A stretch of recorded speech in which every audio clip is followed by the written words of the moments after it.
કેન્યાના નૈરોબીમાં આવેલ ભુજ નરનારાયણ દેવ તાબા હેઠળનું કચ્છ સત્સંગ સ્વામિનારાયણ મંદિરમાં પ્રાણ પ્રતિષ્ઠા મહોત્સવ ઉજવવામાં આવ્યો।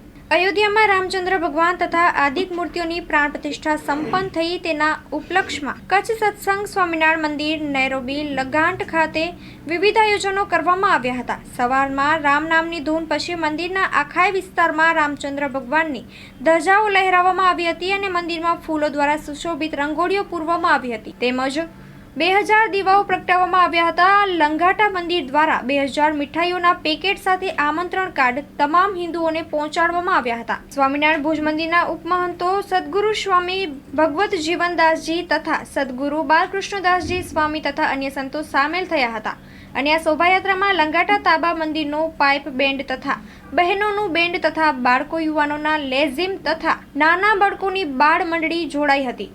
ભુજ મંદિરના સંતો દ્વારા રામચંદ્ર ભગવાનના ચરિત્રોની કથા કરવામાં આવી હતી અને મંદિરમાં પ્રતિષ્ઠિત રામચંદ્ર ભગવાન, માતા સીતાજી તથા લક્ષ્મણજીની મૂર્તિઓની સંતો દ્વારા આરતી ઉતારવામાં આવી હતી।